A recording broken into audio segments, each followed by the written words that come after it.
మన ప్రభువును ప్రియ రక్షకుడైనటువంటి యేసుక్రీస్తు నామమున మీ అందరికీ శుభములు వందనములు తెలియజేయుచున్నాను. ఇలాంటి దిన ధ్యానంలో భాగంగా 14వ రోజున యేసు దేవాలయమును శుద్ధీకరించడం అనేటువంటి అంశమును మీతో మాట్లాడాలని నేను ఆశపడుతున్నాను. చిన్న ప్రార్థన చేసుకుందాం. మా ప్రభువా మా దేవ, వాక్య ధ్యానమంతటిలో మీ యొక్క కృప చేత మమ్మల్ని నడిపించమని యేసయ్య నామములో అడిగి వేడుకుంటున్నాము తండ్రి, ఆమెన్.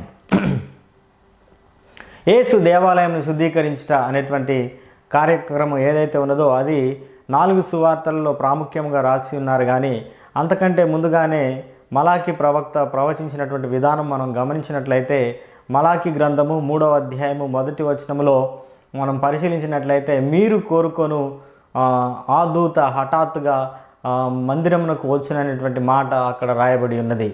ఆ విధంగానే యేసు ప్రభువారు యొక్క దేవుని యొక్క మందిరమునకు వచ్చినప్పుడు అక్కడ దేవునికి మహిమకరముగా తన తండ్రి ఇంటికి తన యొక్క తండ్రి ఇల్లంతా కూడా వ్యాపారంగా మార్చబడి ఉండుటయు అదొక దొంగల గుహగా ఆయనకు కనబడినటువంటి విధానంలో ఆయన ఒక 2 తాళ్ళను తీసుకొని ఒక కొరడాలాగా చేసుకొని ఆ యొక్క రూకలు మార్చేటువంటి బల్లలను పడద్రోసినటువంటి విధానమును మనం గమనిస్తూ ఉన్నాం.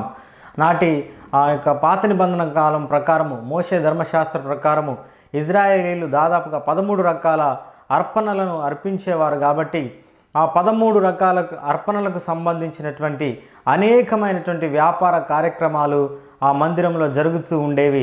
కొంతమంది గొర్రెలను, కొంతమంది పశువులను, ఇంకా పావురములను అక్కడ అమ్ముతూ ఉండేటువంటి వారు. అదే కాకుండా అక్కడ మందిరమునకు ఆ యొక్క కావలసినటువంటి ఆ రూకలను కూడా అక్కడ మార్చేటువంటి విధానం కూడా అక్కడ కనబడుతూ ఉంటుంది.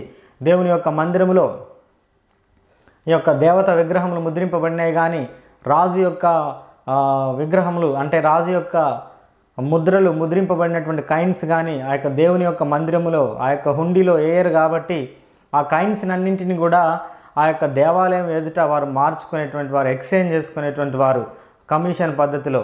అలాంటి వ్యాపారములు అక్కడ బహుగా జరుగుతూ ఉన్నవి.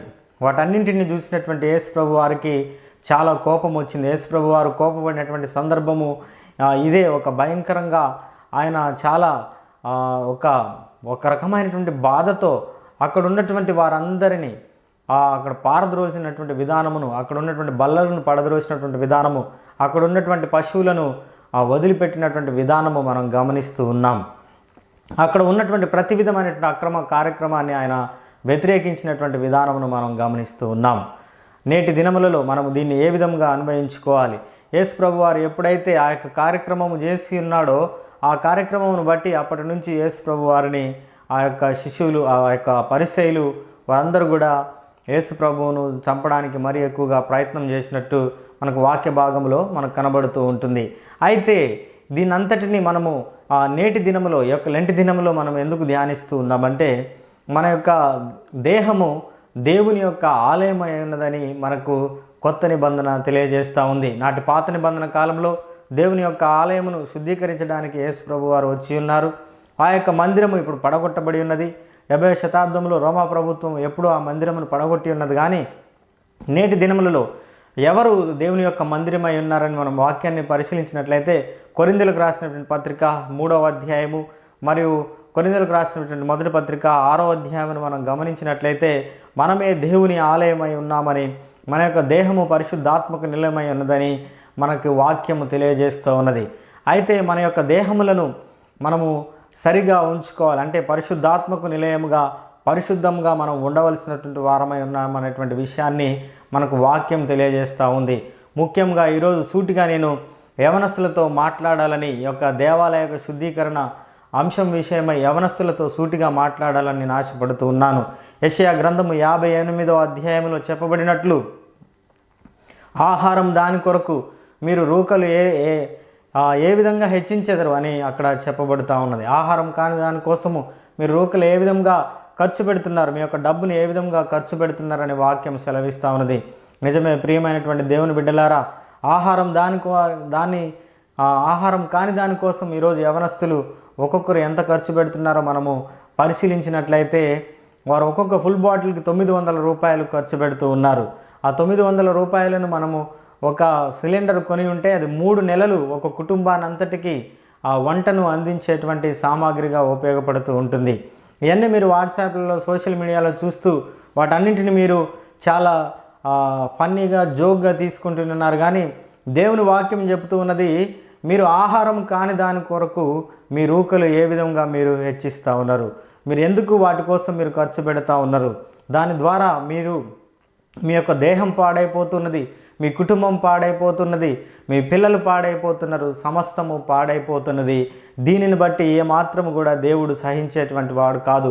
ఎవడైనాను దేవుని ఆలయమును పాడు చేసిన ఎడల వానిని కూడా దేవుడు పాడు చేస్తాడని సెలవిచ్చినటువంటి మాటలను మీరు జ్ఞాపకం ఉంచుకోవాలి. దేవుని ఆలయమైనటువంటి మీ దేహమును మీరు ఎట్టి పరిస్థితిలో కూడా పాడు చేసుకోవడానికి వీలు లేదు. మీకు అలాంటి అధికారం లేదు. మీరు ఒకవేళ ఆ విధంగా చేసిన ఎడల మీరు నరకాగ్ని పాలవుట తథ్యము. కాబట్టి ప్రియమైనటువంటి దేవుని బిడ్డలారా, ఒక మంచి మందిరం కట్టబడిందంటే అనేక మంది దానిలో వచ్చి ప్రార్థన చేసి దేవుని మహిమపరుస్తూ ఉంటారు. ఆ విధంగా మన యొక్క దేహము మన జీవితములను చూసి అనేక మంది దేవుని మహిమపరిచే వారంగా మనము కనబడాలి. మన యొక్క దేహము కనబడాలి. మన యొక్క దేహముతో వ్యాపారం చేయడానికి కూడా దేవుడు ఒప్పుకోవడానికి ఇష్టపడడు. అక్కడ దేవుని యొక్క మందిరములో వ్యాపారం చేస్తున్నటువంటి వారి మీద దేవుడు ఎంత కోపపడినాడో మనం చూసి ఉంటున్నాం. ఈరోజు అనేక మంది వారి యొక్క దేహమును వ్యాపారంగా మార్చుకుంటున్నారు. అలాంటి వారందరూ కూడా ఈ యొక్క మాటల ద్వారా బుద్ధి జ్ఞానం తెచ్చుకోవాలని నేను ఆశపడుతూ ఉన్నాను. కాబట్టి మనమందరం కూడా ఒక మంచి మందిరంగా ఉన్నట్లయితే మన ద్వారా అనేక మంది ఆశీర్వాదింపబడతారు. మన ద్వారా అనేక మంది ప్రార్థన నేర్చుకుంటారు, దేవుని దగ్గరకు వస్తారు, దేవుని మహిమపరుస్తారు. కాబట్టి ఆ రీతిగా మీరు ఉండాలని నేను ఆశపడుతూ ఉన్నాను. ఈ యొక్క కొన్ని మాటలు దేవుడు దీవించును గాక. మరొక మంచి అంశంతో మిమ్మల్ని కలుసుకుంటాను. అంతవరకు దేవుని కృప మీ అందరికీ తోడైండును గాక. చిన్న ప్రార్థన చేసుకుందాం. మా ప్రభువా, మా దేవా, ఈ యొక్క మీరు ఆలయమును శుద్ధీకరించినటువంటి విధానం ద్వారా తండ్రి, మేము మా యొక్క దేహములను గురించినటువంటి మా యొక్క దేహమే ఆలయమై ఉన్నదనేటువంటి సత్యమును మేము తెలుసుకుని ఉన్నాం ప్రభువా. నేడు ఈ యొక్క కొత్త నిబంధన కాలంలో ప్రభువా, మా యొక్క దేహమే మా యొక్క ఆలయం కాబట్టి దాన్ని మేము పరిశుద్ధంగా ఉంచుకొనుటకు, దానిని యొక్క మహిమ కొరకు పవిత్రంగా ఉంచుకొనుటకు మీ యొక్క సహాయం చేత మమ్మల్ని అందరినీ నడిపించండి. వాక్యం విన్నటువంటి ప్రతి బిడ్డను మీరు దీవించండి, వారి యొక్క అవసరములను తీర్చండి. ప్రతి ఒక్కరికి మంచి ఆరోగ్యాన్ని, బలాన్ని, తెలివిని, జ్ఞానాన్ని దయచేయమని యేసయ్య నామములో అడిగి వేడుకుంటున్నాము తండ్రి. Amen. Thank you. God bless you all.